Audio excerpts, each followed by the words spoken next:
ॐ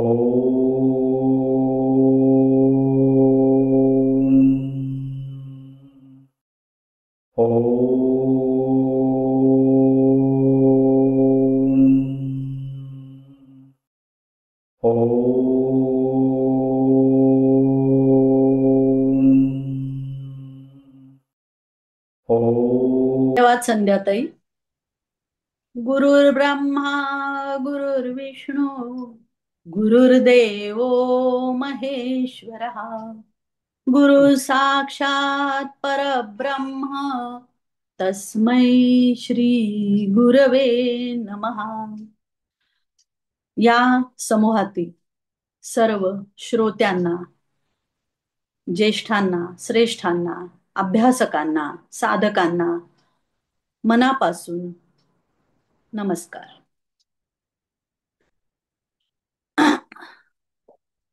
सकल संत विचार मंच पुणे आणि पिताश्री परिवार प्रतिष्ठान पुणे यांच्या संयुक्त विद्यमानाने आजचं हे व्याख्यान आयोजित केलेलं आहे. गेली 4 वर्ष वेगवेगळे विषय घेऊन इथे वेगवेगळी व्याख्यानं अतिशय उत्तम आणि छान वक्ते असलेले आहेत आणि अतिशय अर्थपूर्ण, अभ्यासपूर्ण असे प्रकारचे वक्ते इथं आहेत आणि ते त्यांचे त्यांचे विषय अतिशय सुंदरपणाने मांडतात.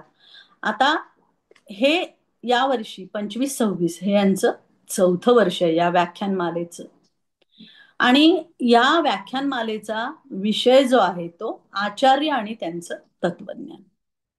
आणि यांचा हा जो विषय आहे यामध्ये आज भगवान श्री गौतम बुद्ध यांचं तत्वज्ञान या विषयावर मी जो काही अभ्यास केलेला आहे तो मांडण्याचा एक प्रयत्न करते आहे, किंवा मला जेवढं समजलं आहे तेवढं मी माझ्या बुद्धीनुसार मांडण्याचा एक प्रयत्न करत आहे. आता या अभ्यासासाठी मी संदर्भ घेतलेली पुस्तकं आहेत की भारतीय तत्वज्ञान स्वरूप आणि सिद्धांत वसु भारद्वाज, नंतर धर्मचक्रवर्ती भगवान गौतम बुद्ध रागो कोलंगडे, आणि महात्मा गौतम बुद्धाची कथा प्र. पित्रे. हे पुस्तक मी संदर्भ ग्रंथ म्हणून घेतलेले आहे. आता आपल्याला गौतम बुद्ध, एकच सेकंड, मी फक्त ना 1 तासासाठी माझा फोन माझ्याकडे घेते म्हणजे मला कळेल की मला थांबवायचं आहे ते.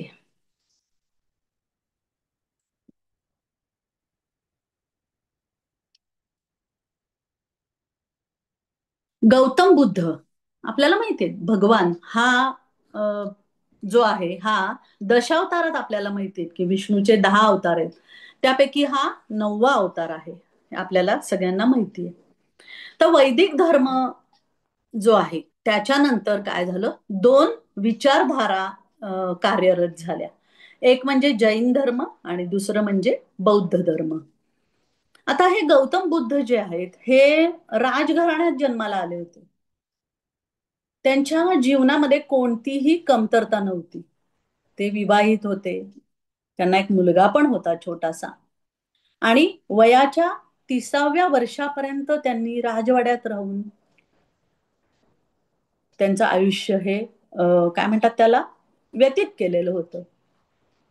पण त्यांच्या आयुष्यात एकदम वैराग्याचा उदय झाला आणि ते सिद्ध अवस्थेत पोचले. आणि जेव्हा त्यांना सिद्ध अवस्था प्राप्त झाली, निर्वाण अवस्था प्राप्त झाली ना, तेव्हा त्यांनी बौद्ध धर्माची स्थापना केली. आणि या बौद्ध धर्मामध्ये भारतीय संस्कृतीची लक्षणं अतिशय ओतप्रोत भरलेली आहेत. तसंच हा जो बौद्ध धर्म आहे ना, हा सर्वत्र म्हणजे सगळ्या जगभर पसरलेला आहे. आणि या धर्माचा मुख्य पाया जो आहे ना तो अहिंसा हा आहे. ह्या गौतम बुद्धांचा जन्म हा इसवी सनापूर्वी 563 या वर्षामध्ये शाक्य कुळात झाला होता आणि शुद्धोदन राजा होता, त्याचा हा पुत्र होता. गौतम बुद्ध यांचा जन्म वैशाखी पौर्णिमेस झाला. ह्या वैशाखी पौर्णिमेला त्यांच्या आयुष्यात खूप महत्व आहे. कारण त्यांचा जन्म वैशाखी पौर्णिमेला झाला.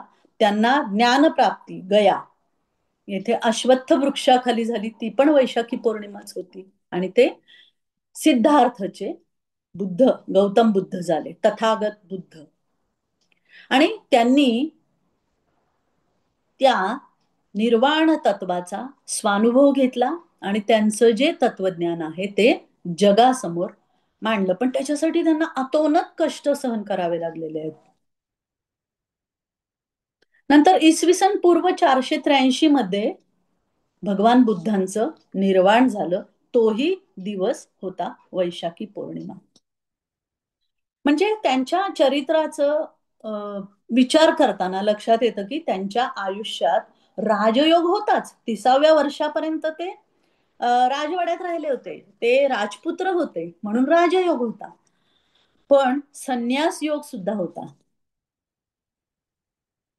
राजसत्तेला बाजूला सारून संन्यस्त जीवन जगण्याची त्यांची वैराग्य वृत्ती पण होती. आणि विवेक आणि वैराग्य या वृत्तीमुळे ते सर्व मोहमायेपासून दूर झाले. म्हणजे अगदी त्यांची पत्नी यशोधरा आणि तान्हा राहुल यांना सोडून जाताना सुद्धा त्यांनी विवेक वृत्ती त्यांची जागृत होती किंवा ती दाखवली. म्हणजे ते गेले, त्यांना एकदा वाटलं की आपण पाहावं आपल्या मुलाला आणि बायकोला. पण त्यांचा विवेक जागृत झाला की जर मी असं केलं तर ती जागी होईल आणि माझं जे कार्य आहे ते एका विशिष्ट कार्यानेच बाहेर पडलेले होते, तर ते माझं कार्य पूर्ण होणार नाही. म्हणजे ही त्यांची विवेक वृत्ती जागृत होती. ते राजपुत्र होते, पण त्यांनी अत्यंत कडक अशी तपश्चर्या केली. अनेक पीडा त्यांनी देहाला दिलेल्या होत्या, पण त्यांचा निश्चय कधीही ढळला नाही. म्हणजे त्यांच्या बरोबरचे जे त्यांचे चार मित्र होते किंवा आपण म्हणूयात की त्यांना भेटलेले जे चार स्नेही होते ते त्यांना सोडून गेले होते, पण त्यांचा निश्चय मात्र ढळला नव्हता. आणि त्यांचा निश्चय काय होता तर अशाश्वत देहापेक्षा सत्याचं यथार्थ दर्शन हाच त्यांचा निश्चय होता. अतिशय कठोर तपश्चर्या त्यांनी केली आणि गयेजवळ जे निरंजन वन आहे त्याच्या अश्वत्थ वृक्षाखाली त्यांना ज्ञानप्राप्ती झाली आणि त्यांना जीवनातील सत्याचं यथार्थ दर्शन झाले आणि ते बुद्ध या अवस्थेत आले. आणि त्यांची ही अवस्था असं म्हणतात की जवळपास महिनाभर तशीच होती. आता ज्ञानप्राप्तीनंतर गौतम बुद्ध प्रवासाला निघाले की आपल्याला जे ज्ञान प्राप्त झालेलं आहे ते आपल्याला आता जगाला द्यायला पाहिजे. आणि मग ह्या हेतूने ते प्रवासाला निघाले आणि त्या प्रवासात वाराणसी जवळ सारनाथ येथे जेव्हा ते आले तेव्हा त्यांच्या बरोबर तपश्चर्या करणारे, मी मगाशी म्हणलं ना की जे चार सोबती त्यांना सोडून गेले होते ते भेटले त्यांनी. आधी त्यांनी ते दोन गुरूंच्या ठिकाणी ते गेले होते, पण त्यांना त्या गुरूंना जाऊन हे सांगावं असं वाटलं, पण त्यांच्या लक्षात आलं की ते गुरु आता या जगात नाहीये. मग त्यांना ते जेव्हा सारनाथ येथे आले तेव्हा त्यांना हे चार सोबती भेटले आणि त्यांना त्यांनी आपल्या सत्याचा मार्ग सांगितला, त्यांना उपदेश केला. आणि हे जे सारनाथ येथील त्यांचा जो उपदेश आहे किंवा सत्याचा मार्ग सांगण्याचं जे प्रवचन आहे ते त्यांचं सर्वात पहिलं धर्म प्रवचन होतं. म्हणून ह्याला धर्मचक्र प्रवर्तन असं म्हणतात.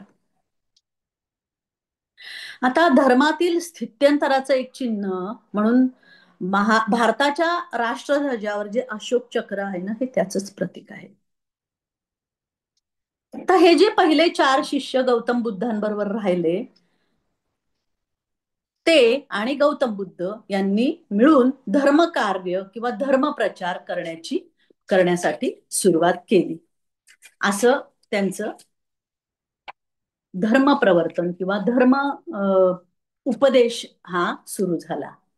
मग धर्माला जगात शांततेचा आणि दुःखाचा परिहार करणारा धर्म म्हणून या बुद्ध धर्माची ओळख झाली. आता या बुद्ध धर्मातील विचार काय होते हे आपण आजचं त्यांचं जे तत्वज्ञान आहे यातून पाहण्याचा एक प्रयत्न करूया. म्हणजे मी तरी जे अभ्यास केलाय तो आपल्या पुढे मांडण्याचा एक प्रयत्न करणार आहे.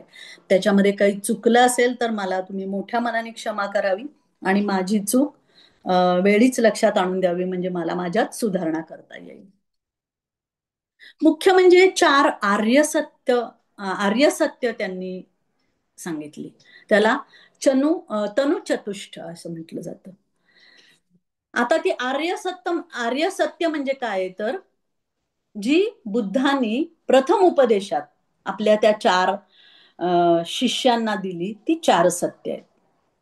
आणि ती चार सत्य म्हणजे काय, तर मानवी दुःख आणि त्यातून मुक्ती मिळवण्याचा मार्ग, याचं वैज्ञानिक विश्लेषण आहे. ती चार सत्य काय आहेत, तर पहिलं आहे दुःख, दुसरं आहे दुःखाचं कारण, तिसरं आहे दुःख निरोध किंवा दुःखाचा नाश, आणि चौथं जे सत्य आहे ते दुःख निरोधाचा किंवा नाशाचा मार्ग, म्हणजे दुःख नाशाचा मार्ग. तर पहिलं आर्य सत्य जे काही आहे ते आपण त्याच्यावर विचार करूयात, की दुःख पहिलं आहे. जन्म आहे, वृद्धत्व आहे, आजार आहे, मृत्यू आहे, किंवा कोणत्याही अप्रिय गोष्टींचा संसर्ग आहे, किंवा प्रिय गोष्टींचा जेव्हा वियोग होतो, किंवा कोणत्याही इच्छा अपूर्ण राहतात, तेव्हा आपल्याला दुःख होतं. किंवा ही सगळी दुःख आहेत, दुःखाची कारण आहेत, दुःख आहेत असं म्हणूयात. आणि कोणतंही दुःख हे आहेच, पण कधी कधी त्याचं विस्मरण होतं आपल्याला. त्यामुळे आपल्याला काय होतं, थोडासा सुखाचा अनुभव आल्यासारखं वाटतं. म्हणजे काय होतं, त्या दुःखावर किंचितशी फुंकर बसते. पण असं झालं म्हणून त्याचा अभाव आहे असं आपल्याला वाटायला लागतं, पण तसं नाहीये. त्यामुळे बुद्धांनी दुःख, बुद्ध हे दुःख हे अटळ आहे आणि ते नाकारता येत नाही हे सत्य होतं. त्यामुळे बुद्धांनी दुःखाला आर्य सत्य असं पहिलं सत्य मानलं. आता दुसरं आहे ते दुःखाचं कारण आहे. यालाच काय म्हणतात, दुःख समुदय असंही म्हणतात. म्हणजे प्रत्येक दुःखाचं कारण आहेच. मग हे कारण म्हणजे काय, तर तृष्णा, इच्छा आणि आसक्ती. तृष्णा म्हणजे काय, ती पुन्हा पुन्हा निर्माण होते, ती विषयात रमते आणि जी सतत काहीतरी मिळवण्यास, टिकवण्यास आपल्याला प्रवृत्त करते, त्याला तृष्णा म्हणतात. थोडक्यात ही अविद्या आहे. आणि ही अविद्या हेच दुःखाचं मूळ कारण आहे. त्यामुळे तृष्णा किंवा आस ह्या अविद्येमुळे निर्माण होतात. आशा म्हणूयात आपण, इच्छा म्हणूयात, ह्या अविद्येमुळे निर्माण होतात. म्हणजे कसं आहे, की कोणतीही गोष्ट करताना जरी आपण सुखासाठी ती करत असलो तरी त्रास हा होतोच ना. आपल्याला असं वाटतं की नाही, आपल्याला खरंच काही त्रास झाला नाही, सुख मिळालं बुवा. पण तरी सुद्धा, म्हणजे काही त्रास न होता सुद्धा आपल्याला जर एखादी गोष्ट मिळाली, तरी पण ती गोष्ट पूर्ण होण्यासाठी काहीतरी अशाश्वतता असते, अपूर्णता असते. त्याचंही कुठेतरी मनात एक प्रकारची सल असतेच ना, त्याला दुःखच म्हणतात ना. अशा प्रकारे दुःखाचं भौतिक, अभौतिक किंवा अमूर्त स्तरावर परिणाम असतात, किंवा ते दुःखाचं कारण असतं. हे झालं दुसरं आर्य सत्य. तिसरं आर्य सत्य जे आहे ते दुःख निरोध, म्हणजे ह्या तृष्णेचे किंवा ह्या आसक्तीचं जर निरसन किंवा नाश केला तर त्याने दुःखाचा नाश होतो. म्हणजे काय, तृष्णेपासून किंवा या आसक्तीपासून मुक्त झालं की दुःख नष्ट होतं, असं हे आर्य सत्य आहे. म्हणजे जे पहिल्या उपदेशात गौतम बुद्धांनी आपल्या चार अनुयायांना किंवा चार त्यांच्या आधीच्या मित्रांना हे सांगितलेलं आहे. आता कोणत्याही कारणाला निराकरण हे असतंच ना. मग दुःखाचं मूळ कारण समजून घेऊन त्याचं जर निराकरण केलं तर दुःखाचा निरोध करणं शक्य आहे. आणि हे भगवान गौतम बुद्धांचे स्वानुभवाचे शब्द आहेत, कारण त्यांनी ते अनुभवाने जाणलेलं आहे. त्यामुळे हे तिसरं आर्य सत्य आहे. चौथं जे आर्य सत्य आहे ते दुःख निरोधाचा मार्ग. दुःख आहेच आहे, दुःखाचे कारण आणि त्या कारणाचा नाश करणे, म्हणजे दुःख, दुःखाचं कारण आणि दुःखाच्या कारणाचा नाश करणे, हे तीन आर्य सत्य आपण पाहिलेली आहेत. ह्या तीन गोष्टी जर समजल्या तरच आपल्याला हा दुःख निरोधाचा मार्ग समजून घेता येईल. आणि तो मार्ग म्हणजे काय, तर आर्य अष्टांग मार्ग आहे. म्हणजे पहिल्यांदा काय सांगितलं, चार आर्य सत्य सांगितली. चार आर्य सत्यांमध्ये चौथा मार्ग जो दुःख निरोधाचा मार्ग आहे तो सांगताना गौतम बुद्ध सांगतात की दुःख आहेच, दुःखाची कारणही आहेत, त्या कारणांचा नाश करायचा.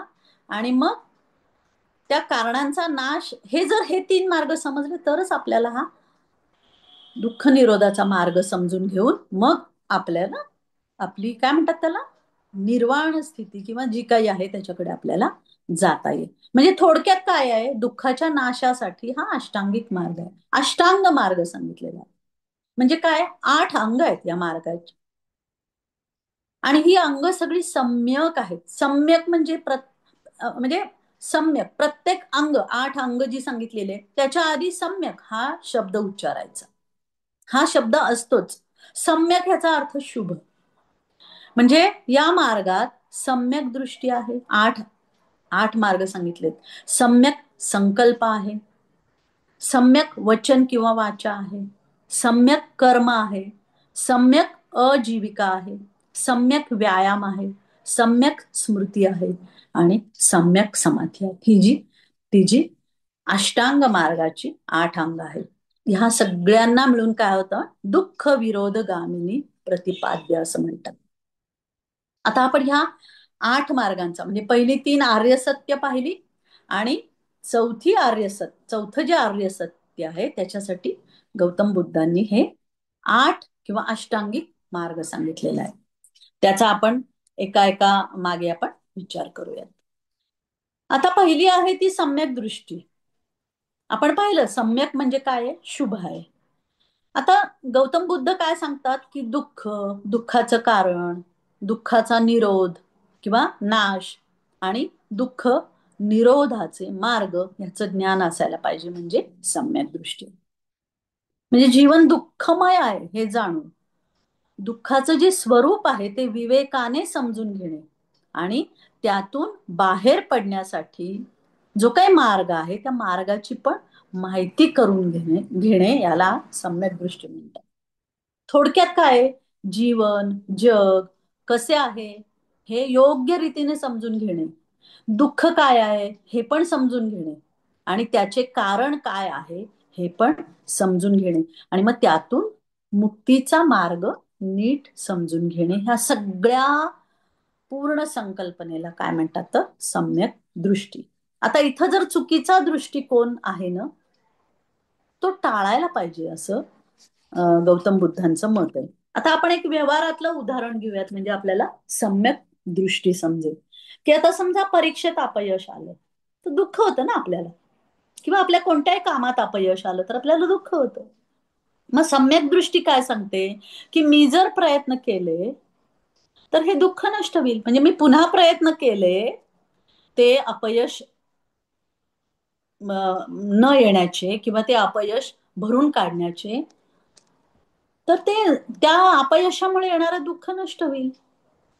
पण चुकीची दृष्टी जर सम्यक नसेल दृष्टी तर काय आहे, तर आता सगळं काही संपलं असं म्हणून एखादा निर्णय घेतला जाईल.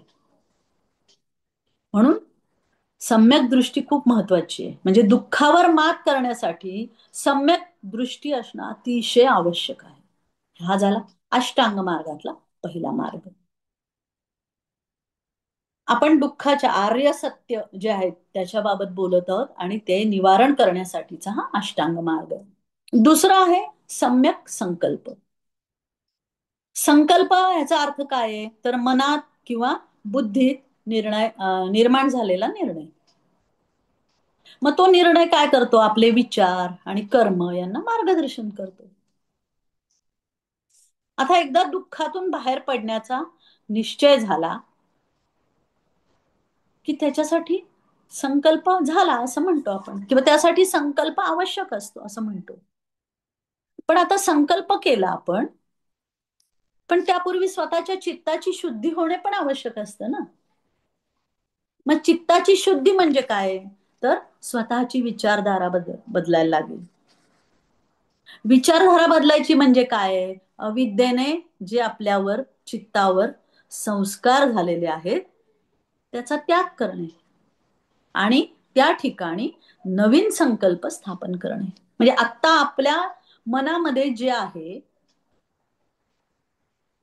जे सम्यक नाही आहे ते त्यागणे आणि जे सम्यक आहे त्याचं अधिष्ठान त्या संकल्पावर ठेवणे. ह्याला आपण काय म्हणतो की अविद्येने झालेले संस्कार आहेत ते त्यागणे आणि नवीन संकल्प स्थापन करणे. मग यासाठी काय? शुभ आकांक्षा, शुभकामना, वैराग्य, भूतदया, अपीडाकर वृत्ती ही आपल्याला सहाय्य करते किंवा ती असावी लागते. म्हणजे थोडक्यात काय आहे तर मनात योग्य विचार ठेवणे. योग्य विचार म्हणजे कोणते? अहिंसा, करुणा, विरहित वृत्ती हे विचार ठेवायचे. आणि मग ह्याने काय होतं? मनाचे विचार शुद्ध आणि सकारात्मक होतात आणि चित्ताची शुद्धी होते. असं ह्या मार्गाचं किंवा या दुसऱ्या मार्गाचं आपल्याला समर्थन किंवा विचार करता येईल. आता तिसरा जो मार्ग आहे तो सम्यक वाचा. तर मनातील विचारांचं आता आपण काय पाहिलं? संकल्प केला. काय संकल्प केला? की जे सम्यक नाहीये ते काढून टाकायचं आणि तिथं सम्यक, कल्याणकारी, शुभदायी जे आहे त्याचं स्थापना करायची. मग आता हा संकल्प केल्यावर काय आहे? आता पुढचं आहे सम्यक वाचा. म्हणजे काय? तर मनातील विचारांचं किंवा त्या संकल्पांचं हे बाह्य रूप आहे.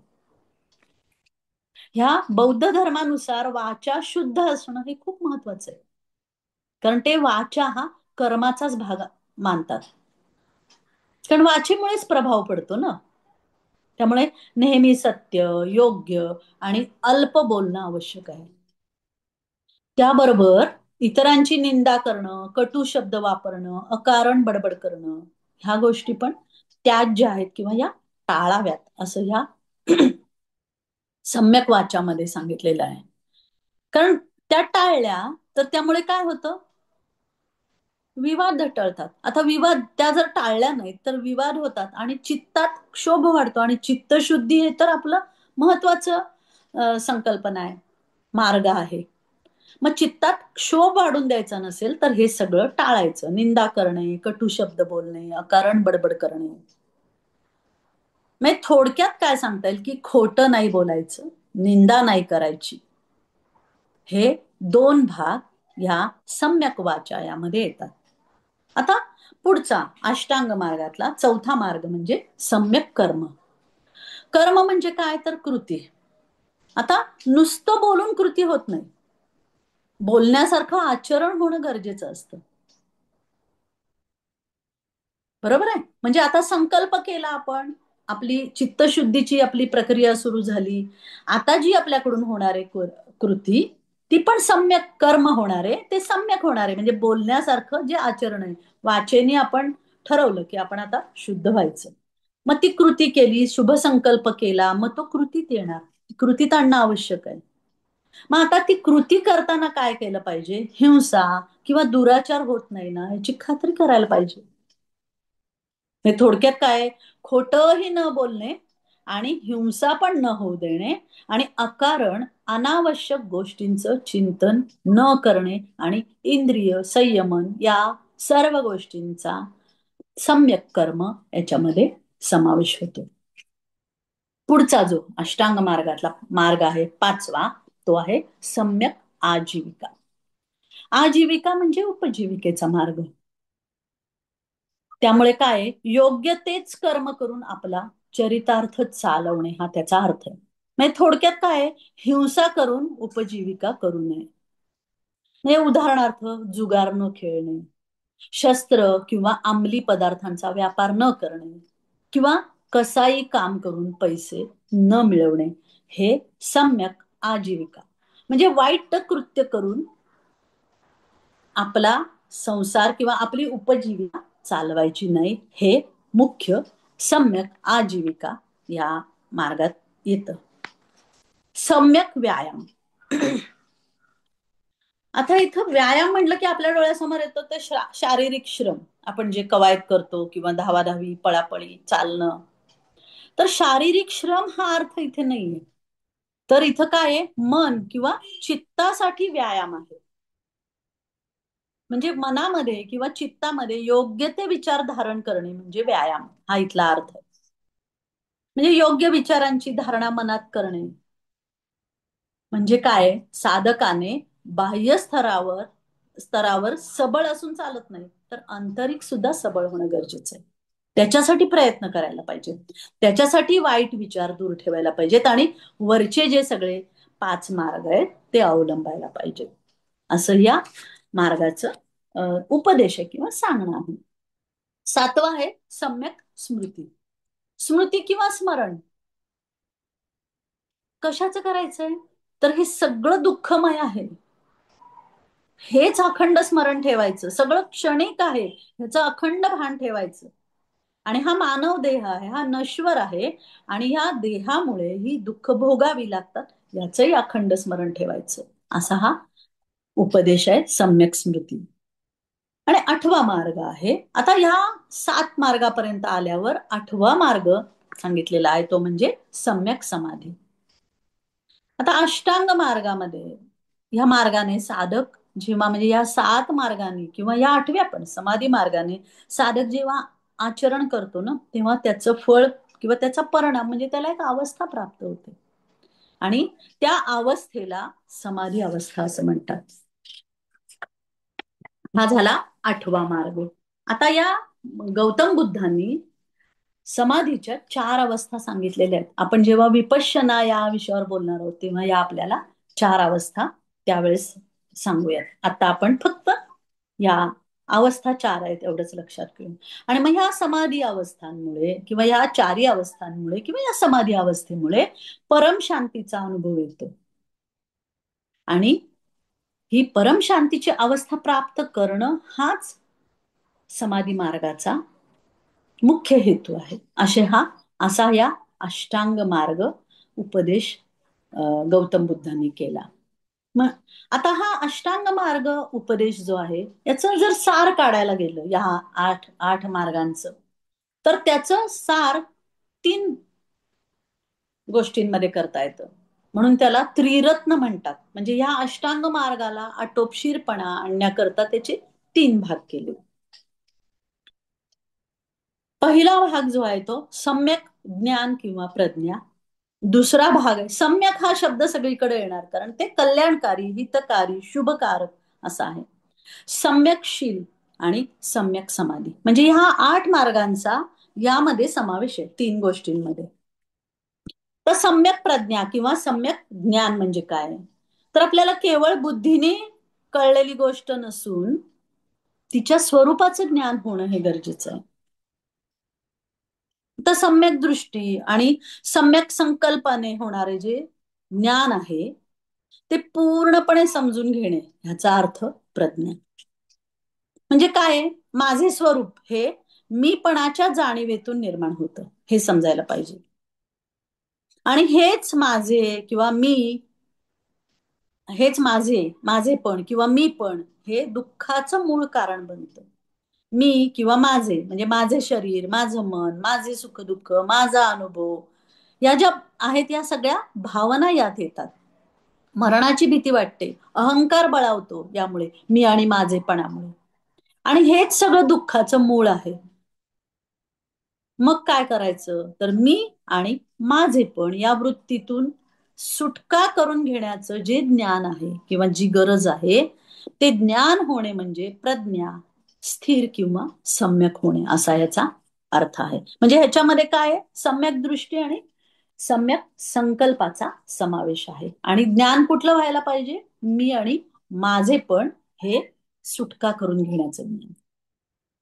तर पुढचं आहे ते सम्यकशील आहे. आपण त्रिरत्न पाहतोय या उपदेशाची. सम्यकशील, शील म्हणजे काय तर आचरण आणि सम्यक म्हणजे शुभ म्हणजे सदाचार असा अर्थ घेऊ. मग सदाचारात काय काय येतं, सम्यक वाचा येतं, सम्यक कर्म येतं आणि सम्यक आजीविका येते. म्हणजे पहिले 2 आपण सम्यक दृष्टी, सम्यक संकल्प, सम्यक प्रज्ञामध्ये पाहिले. आणि आता सम्यक शीलामध्ये काय येतं तर वाचा, कर्म आणि आजीविका म्हणजे उपजीविकेचे साधन आपण पाहिलेलं आहे.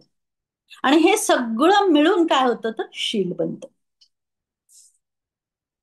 आणि ह्या शील या तत्वावरच गौतम बुद्धांनी भिक्षू म्हणजे त्यांचे जे शिष्य आहेत त्यांना भिक्षू म्हणायचे. त्यांच्यासाठी 10 नियम किंवा सदाचार म्हणून सांगितले आहेत. पण सामान्य माणसाने किमान 5 तरी आचरणात आणावेत असा त्यांचा आग्रह आहे. ते 5 कोणते आहेत तर प्राणातिपात विरती हा पहिला आहे म्हणजे दुसऱ्याचे प्राण न घेणे म्हणजे हिंसा न करणे. दुसरं आहे अदत्ता दान विरती म्हणजे न दिलेल्या वस्तूचा स्वीकार न करणे किंवा आपल्या वस्तूशिवाय दुसरी वस्तू न वापरणे हा त्याचा अर्थ आहे.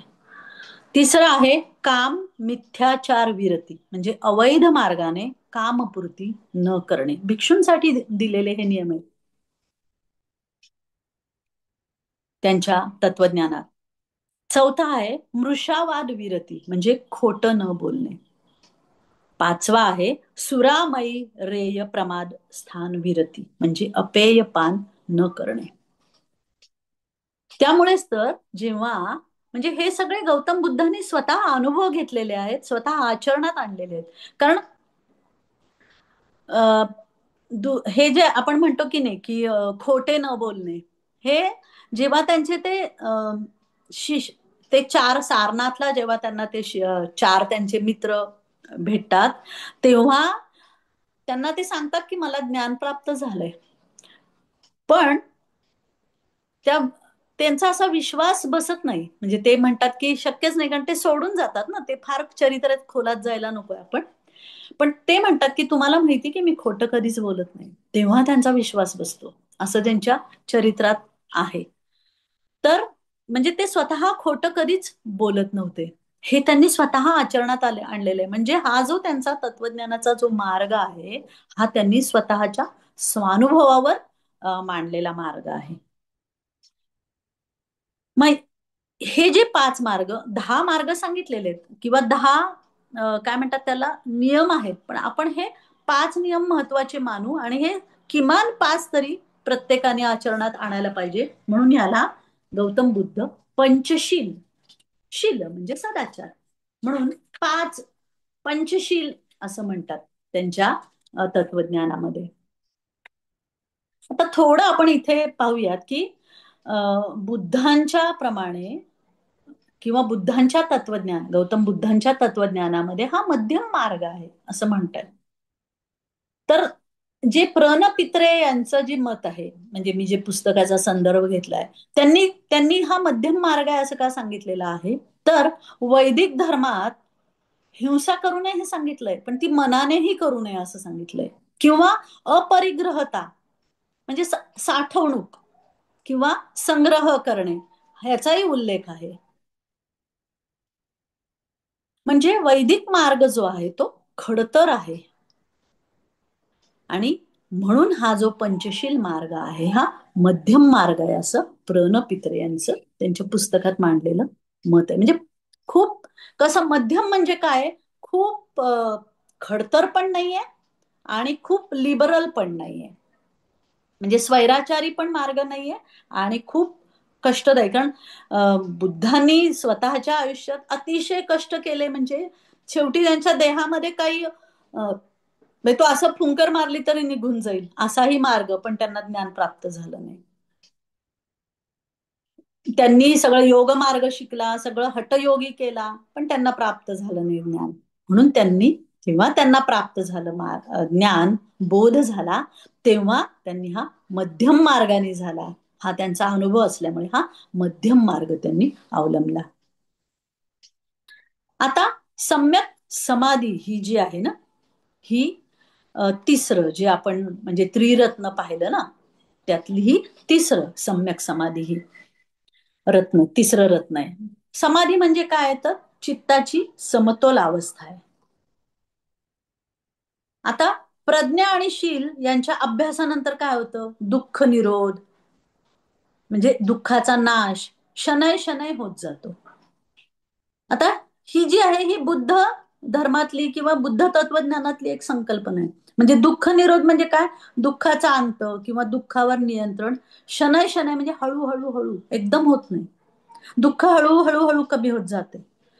आणि मग त्यानंतर म्हणजे या प्रज्ञा आणि शील यावर काम केल्यानंतर, ध्यानाचा अभ्यास केल्यानंतर चित्तशुद्धी तर होतेच, आणि ह्या ध्यानांच्या अभ्यासाबरोबर काही भावनांचा पण विकास करावा लागतो.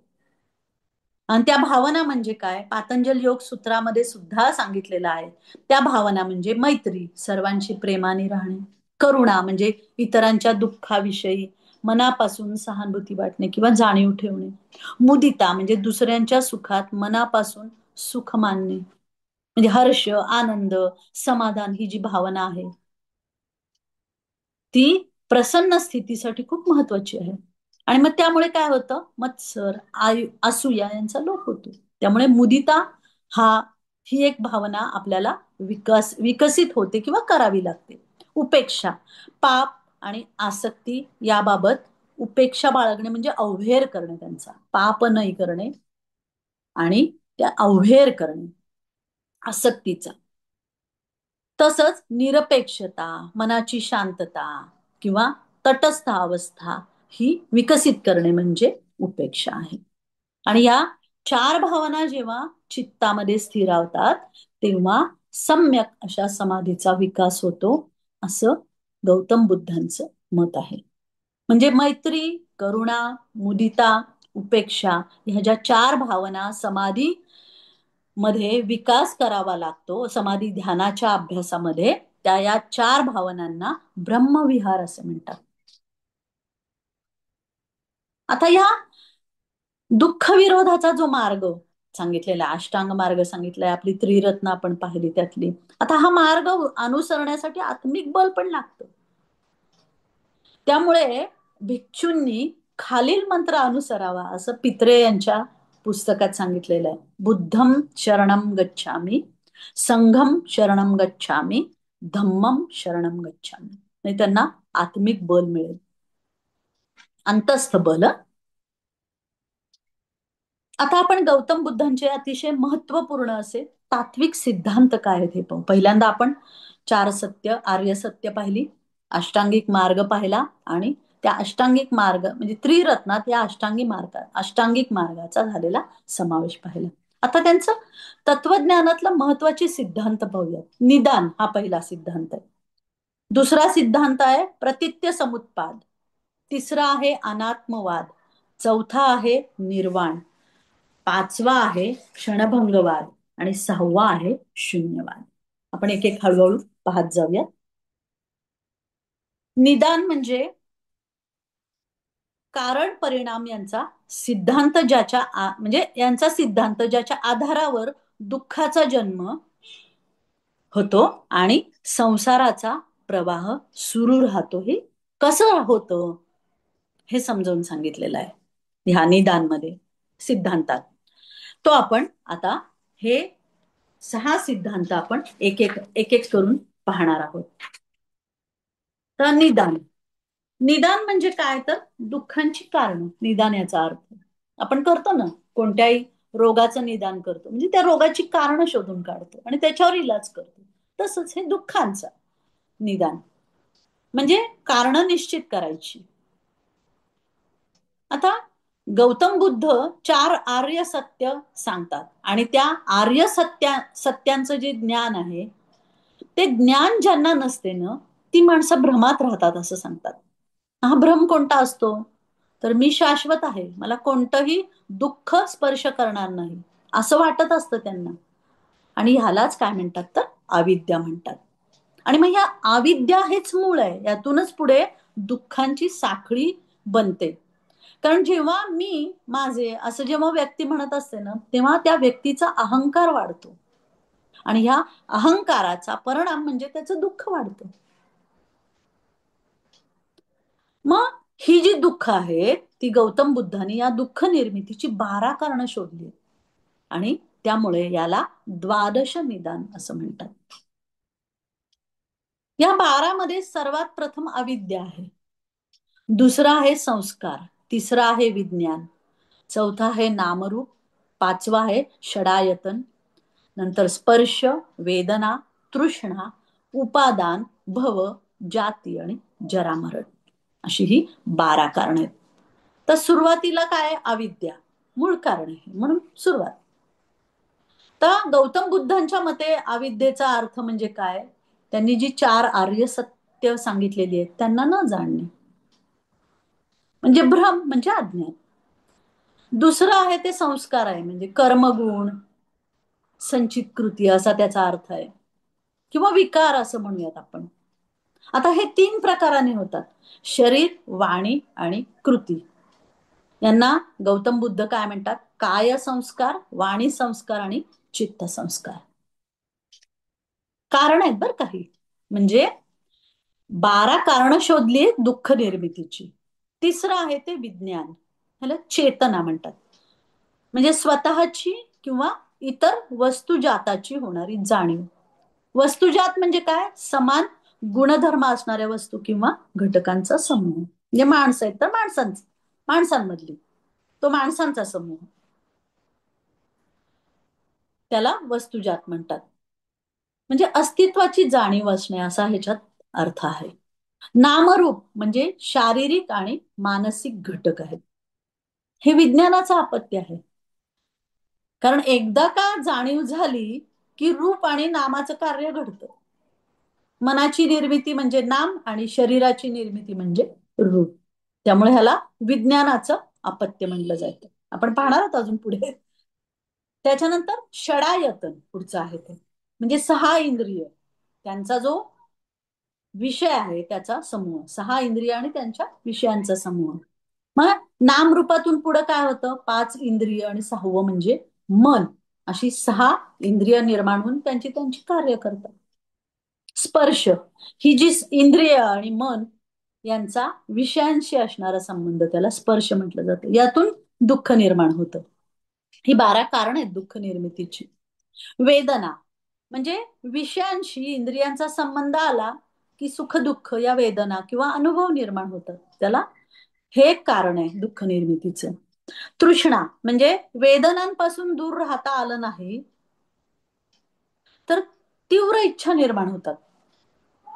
आणि या तृष्णा 6 प्रकारच्या आहेत असं गौतम बुद्ध सांगतात: शब्द, स्पर्श, रूप, रसगंध आणि मनासाठी धर्म, ही तृष्णा सांगितलेली आहे.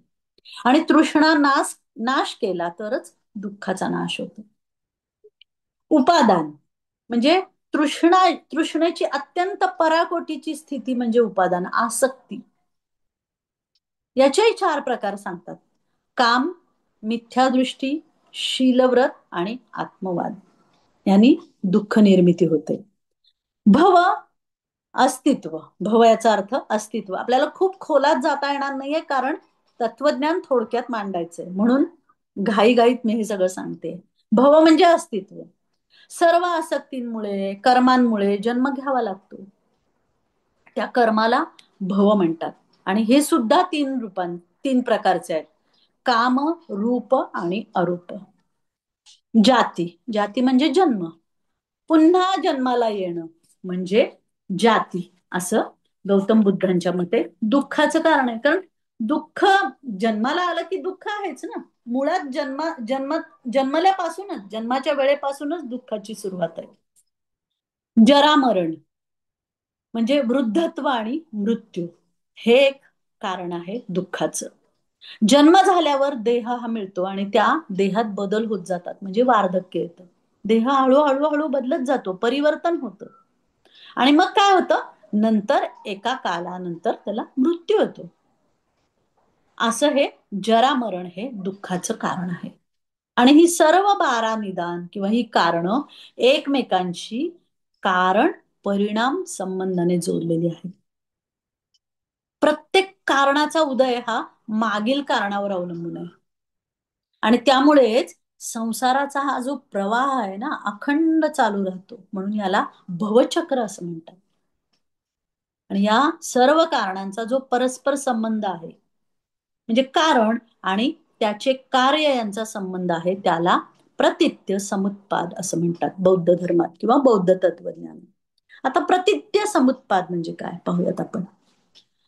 दुःखाची मालिका एका विशिष्ट संबंधाने एकमेकांशी जोडली जाते आणि त्या संबंधांना प्रतित्य समुत्पाद म्हणतात. म्हणजे 12 कारणांची जी परंपरा आहे ना, त्याला पण प्रतित्य समुत्पाद म्हणतात. दीघ शिकार हा जो ग्रंथ आहे, त्या ग्रंथात प्रतित्य समुत्पाद, अनेकात्मवाद आणि अनात्मवाद, प्रज्ञाविमुक्त या विषयावर गौतम बुद्ध आणि त्यांचा शिष्य आनंद यांची चर्चा आहे. आणि या चर्चेत गौतम बुद्ध आनंदाला समजवतात की प्रतित्य समुदाय हा गंभीर असा विषय न समजल्याने सामान्य माणूस आहे हा ह्या जीवनाच्या गुंतात किंवा बंधनात अडकतो.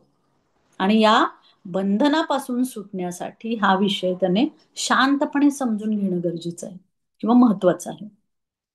आता जी 12 निदान किंवा कारण पाहिली ना, द्वादश निदानात जरा मरण हे आपण शेवटचं निदान पाहिले. हे प्रतित्य समुत्पाद काय आहे हे समजून घेऊयात. आता जरा मरण कारणानेच निर्माण होते, शेवटचं निदान आहे. म्हणजे किंवा ही 12 एकमेकांवर अवलंबून काहीतरी कारणानेच ती निर्माण होतात, ही जी आहेत ती कारण. आणि कोणतंही कारण हे अकारण किंवा आकस्मिक किंवा स्वयंभू नाही असं गौतम बुद्ध शिष्य आनंद याला समजावत आहेत. आता जरा मरण जन्मामुळे निर्माण होते. जन्म आला की तो सगळं सुरू होणार ना. मग जन्म कशामुळे येतो? भवामुळे निर्माण होतो. भव उपादानामुळे निर्माण होतं. उपादान आसक्तीमुळे निर्माण होतं. आसक्ती तृष्णेमुळे, तृष्णा वेदनेने, वेदना इंद्रिय विषय संयोगाने म्हणजे स्पर्शाने, स्पर्श नामरूपाने, नामरूप स्वच्या जाणीवेने म्हणजे विज्ञानाने निर्माण होते. म्हणजे प्रत्येक गोष्टीचा एक धर्म असतो असं सांगतात.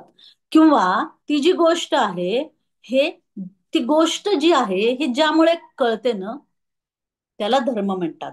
आणि हा धर्म सुद्धा आकस्मिक नसतो असं गौतम बुद्ध सांगतात.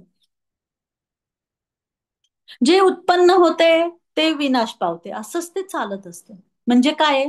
प्रत्येक धर्मावर अवलंबून असणे म्हणजेच प्रतित्य समुत्पाद. म्हणजे एका कारणावर एक कारण हे अवलंबून आहे. जरामरण कशावर कशावर अवलंबून आहे? तर जन्मावर आहे.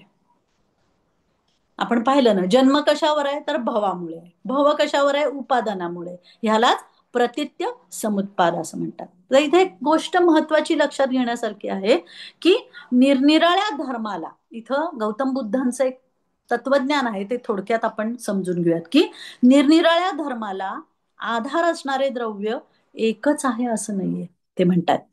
म्हणजे या 12 निदानातील प्रत्येक कडी किंवा प्रत्येक कारण किंवा प्रत्येक गोष्ट ही एकमेकांवर अवलंबून आहे असं मानलं ना तरी प्रत्येक कारण किंवा प्रत्येक कडी ही स्वतंत्र मानलेली आहे गौतम बुद्धांनी. म्हणजे रूप किंवा धर्म यापेक्षा तेथे कोणतेही द्रव्य किंवा वस्तू नाही हे ते सांगतायत. म्हणजे कारणाचं कार्यामध्ये रूपांतर होताना काही शक्ती मानावी लागते, पण त्या शक्तीचा काहीच प्रत्यय येत नाही. म्हणजे म्हणून अमुक हे घडते आणि मग हे होते एवढंच मानलंय गौतम बुद्धांनी. आणि हाच गौतम बुद्ध यांचा अनात्मवाद आहे किंवा क्षणभंगवाद आहे. मगाशी आपण मध्यम मार्गाचा जाता जाता उल्लेख केला. आता आपण इथं मध्यम मार्ग काय आहे तो व्यवस्थितपणे थोडासा सखोल मध्ये समजून घेऊयात. की बुद्धांच्या काली केशकंबली म्हणून एक तत्वज्ञ होते. त्यांचं मत असं होतं की एका गोष्टीनंतर काहीही अकस्मात होऊ शकते. हा त्यांचा वाद होता किंवा त्यांचं मत होतं. त्याला म्हणायचे उच्छेदवाद.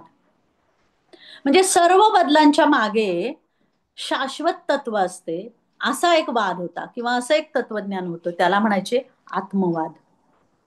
तसंच त्याच काळात मख्खली गोशाला यांनी मानवी कर्तृत्व बाजूला सारलं होतं आणि नियतिवाद मांडलेला होता. बुद्धाने काय केलं? हे सर्व वाद नाकारले आणि त्यांनी आपला मध्यम मार्ग स्वीकारला. मानवी अस्तित्वाला कर्तृत्वाला किंमत दिली आणि मानवाला वाव मिळेल असा प्रयत्नवाद हा गौतम बुद्धांनी मांडला. हा मध्यम मार्ग आपण म्हणूया. आणि या सर्व वादांना गौतम बुद्धांचा विरोध होता. आत्मवादाला विरोध होता, उच्छेदवादाला विरोध होता, नियतिवादाला विरोध होता. मग याच्यामध्ये असलेला आपला जो मार्ग आहे तो म्हणजे मध्यम मार्ग असं गौतम बुद्धांनी स्पष्ट केलं. आता त्यांच्या शिकवणीचा किंवा त्यांच्या चरित्राचा किंवा त्यांच्या शिष्यांबरोबरच्या उपदेशाचा संवादाचा विचार केला तर लक्षात येतं की गौतम बुद्ध यांना याग यज्ञ हे जे कर्मकांड आहेत यात होणारी हिंसा मान्य नव्हती किंवा पाहवत नव्हती. त्यांचा मार्ग जो होता तो संन्यास मार्ग होता. त्यांना निर्वाण अपेक्षित होतं.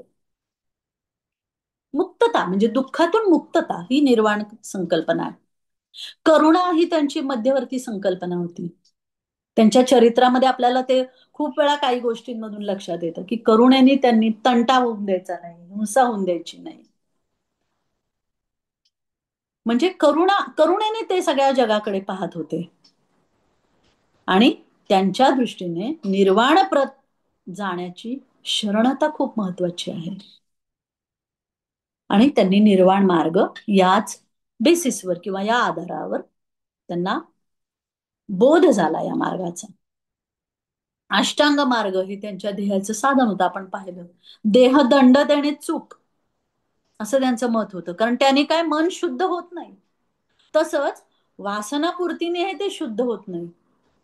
तर त्याच्यासाठी वैराग्याची आवश्यकता असते, संन्यास आवश्यक आहे, हे त्यांचं मत होतं. आणि या त्यांच्या तत्वज्ञानाचा उपयोग करून त्यांनी लोकांचा संघ बनवला आणि त्यांच्या धर्माचा प्रसार भारतातच नाही तर भारताबाहेर पण म्हणजे जपानमध्ये तर तो बुद्ध धर्म हा खूप मोठ्या प्रमाणात मानला जातो.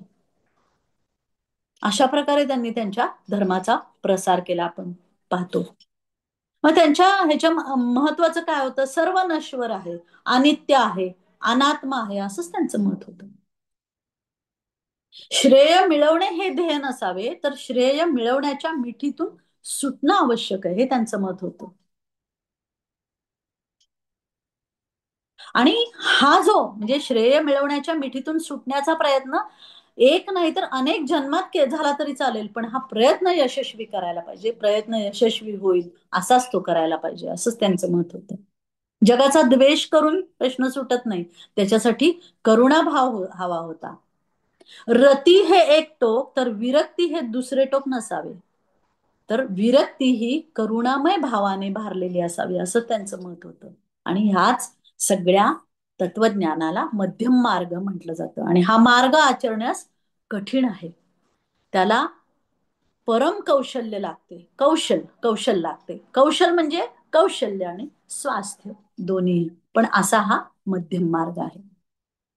म्हणजे इथे आपण पाहत होतो की त्यांचा जो प्रयत्नवाद हा महत्वाचा विचार होता.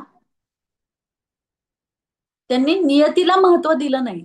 सर्व गोष्टी जर प्रारब्धानुसार घडतात तर मानवी प्रयत्न अनावश्यक आहेत असं होतं ना, असं त्यांचं मत होतं. आपण आपल्या कार्यामुळे आपलं भविष्य बदलू शकतो. त्यांनी दुःखासंबंधी 12 निदान स्पष्ट केले तेव्हा सांगितले की प्रयत्नपूर्वक काही निदाने ही बदलता येतात आणि दुःखाचा नाश करता येतो. म्हणजेच तृष्णा किंवा अविद्या ही जर कार्य टाळली तर दुःखांचा उपाय होतो किंवा दुःखांचा नाश करता येतो. आणि अविद्या टाळली, अज्ञान टाळलं तर सगळंच पुन्हा एकमेकावरची जी कडी आहे ती सुसंगत होऊन जाते आणि निर्वाणाप्रत मनुष्य जातो. हे त्यांचं तत्वज्ञान होतं. पुढचं तत्व त्यांच्या तत्वज्ञानातील अनात्मवाद. त्यांनी अनात्मवाद स्वीकारला. दीघनिकाय मध्ये पठ्ठोपाद आणि गौतम बुद्ध यांचा जो संवाद आहे त्याच्यामधून असं समजतं की गौतम बुद्ध प्रत्यक्ष आणि अनुमान असे दोनच प्रमाण मानत. बुद्धाने अनात्मवाद मांडलेला असला तरी पुनर्जन्म सुद्धा मांडला आहे. म्हणजे त्यांनी नाकारलेलं काय तर आधार द्रव्य नाकारलंय. मग आधार द्रव्य म्हणजे काय हे आपण समजून घेऊ. की एखादं फूल आहे, तर त्या फुलाचा रंग, आकार, गंध, स्पर्श हे जे सगळे आहेत ते त्या फुलाचे धर्म आहेत.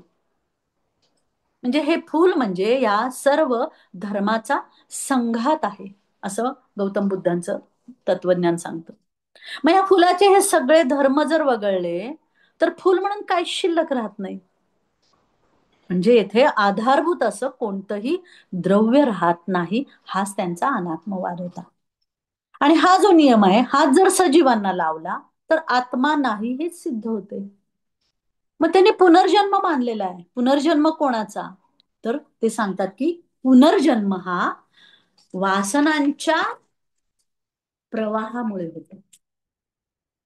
एक वासना तरंग दुसऱ्या तरंगांना जन्म देते आणि नाहीशी होते. आणि या वासना तरंगांचा जो प्रवाह असतो ते स्वतंत्र तरंग नसतात. आणि गौतम बुद्धांच्या मार्गाने साधना केली तर या वासनेचे स्वरूप उलगडतं आणि ती व्यर्थ आहे हे लक्षात येतं.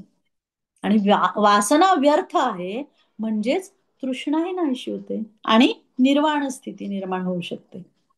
पण मनुष्याने वासनेचे स्वरूप लक्षात घेऊन त्याचं निराकरण जर केलं नाही, तर तो प्रवाह मनुष्याच्या देहनाशानंतरही अखंड चालू राहतो आणि यालाच ते पुनर्जन्म म्हणतात. आणि या अनात्मवादालाच पुद्गल नैरात्म्य असंही म्हणतात. पुद्गल म्हणजे जीव किंवा व्यक्ती. म्हणजे अनात्मवाद मानलेलाच आहे, आत्मा नाही हे मानलेलं आहे, पण पुनर्जन्म मानलेला आहे. पुनर्जन्म म्हणजे काय? तर एक वासना तरंग दुसऱ्या वासनेला किंवा दुसऱ्या तरंगांना जन्म देते आणि नाहीशी होते. आता पुढचं जे आहे ते निर्वाण आहे. आपण गौतम बुद्धांची सिद्धांत जे आहेत त्याच्यावर किंवा तत्वज्ञानावर चर्चा करतो. निर्वाण ही अंतिम स्थिती मानली जाते त्यांच्या तत्वज्ञानात. निर्वाण म्हणजे काय? तर शांतपणे एखाद्या ज्योतीचे विझणे याला निर्वाण म्हणतात. बौद्ध दर्शनात जीव म्हणजे दिव्याची ज्योत असं रूपक आहे. आणि ही ज्योत एकच दिसते, पण प्रत्येक क्षणाला त्यातील तेलाचे कण जळून जातात. म्हणजे प्रत्येक तेलाच्या नवीन थेंबाबरोबर ती नवी असते. त्यात कुठलंही आधारद्रव्य नाही असं ते सांगतात. हा अनात्मवादच आहे. आता ज्योतीचा जो दाह असतो तो म्हणजे जीवनातील दुःखच सूचित करतात असं यांच्या तत्वज्ञानात सांगितलेलं आहे. म्हणजे बौद्ध तत्वज्ञानानुसार दिव्याने जसा दिवा लागतो तसे स्कंधाच्या एका संघातातून दुसरा निर्माण होतो. आता स्कंध म्हणजे काय? पुद्गल किंवा जीव हा नामरूपादी स्कंधाचा बनलेला असतो. नाम काय? मनाची प्रवृत्ती म्हणजे मानसिक प्रवृत्ती ज्या विषयांकडे वळलेल्या असतात त्याला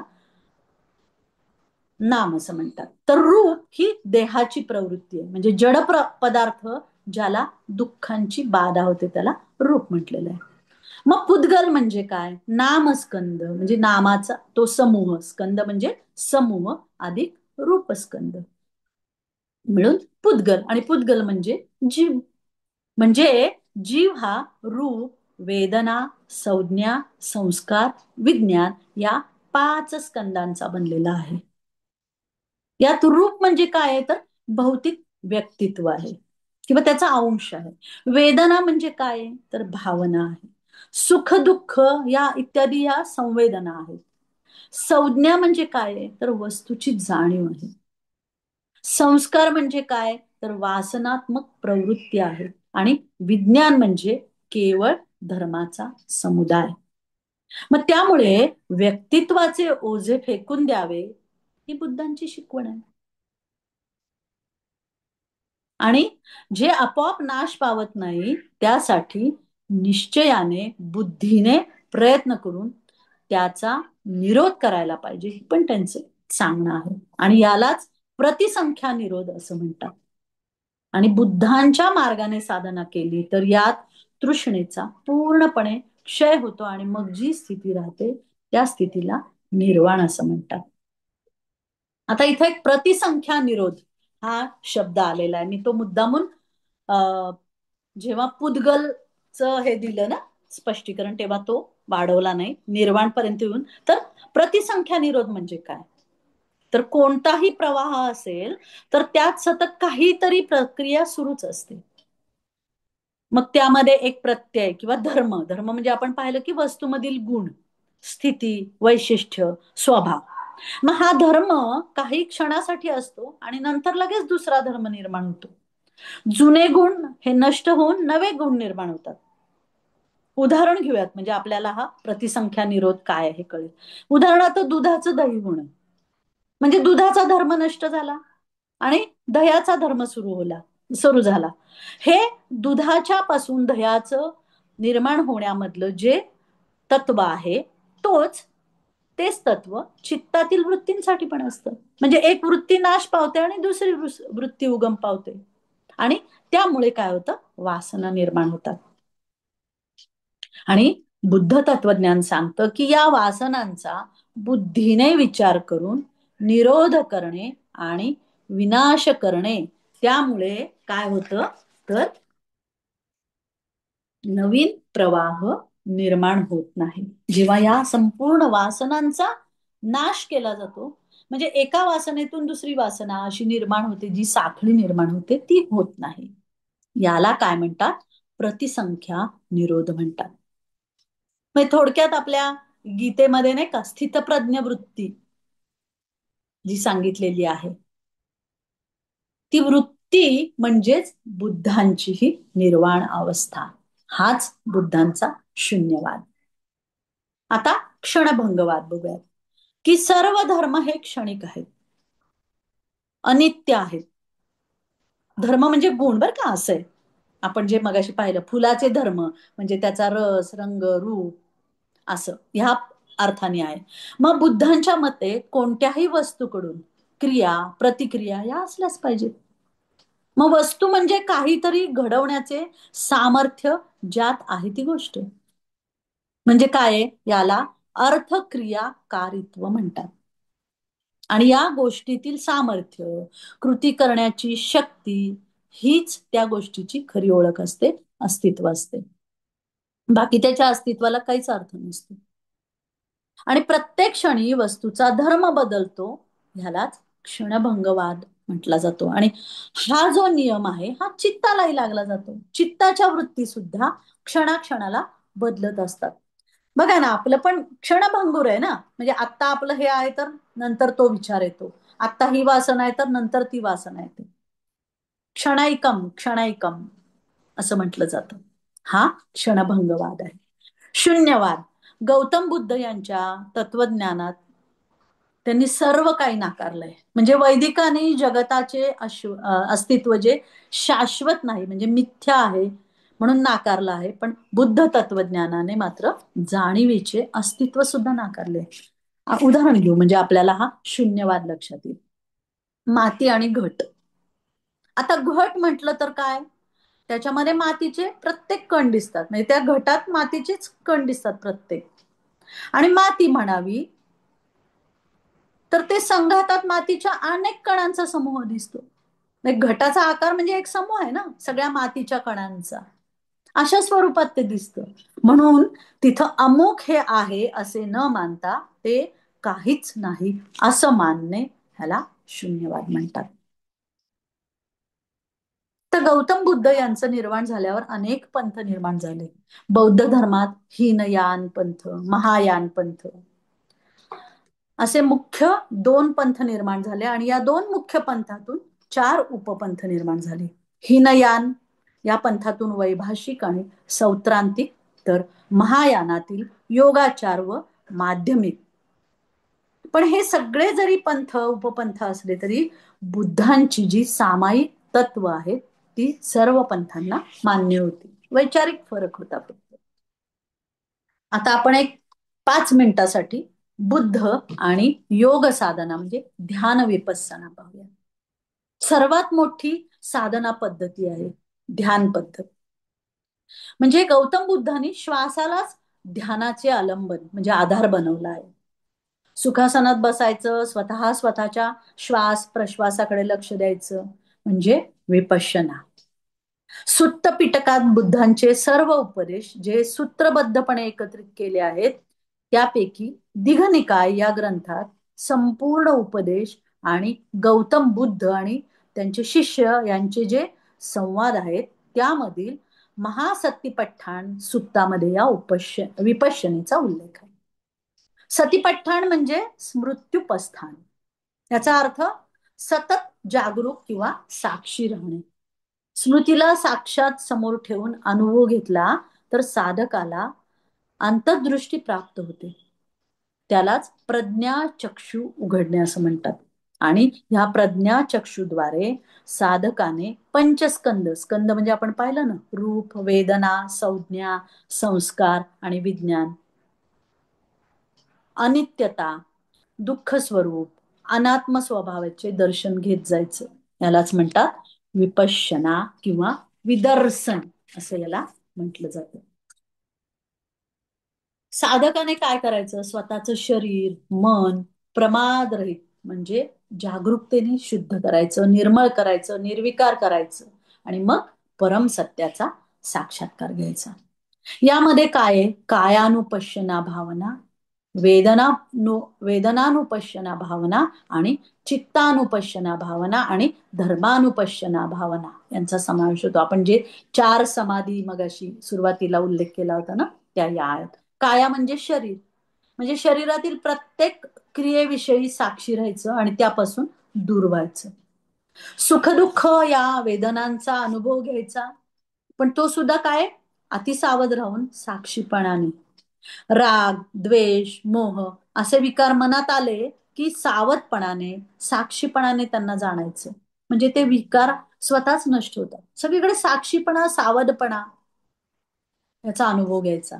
कुशल अकुशल वृत्ती जेव्हा चित्तात उठतात, तेव्हा पण साधकाने जागरूक राहिले तर काय होईल?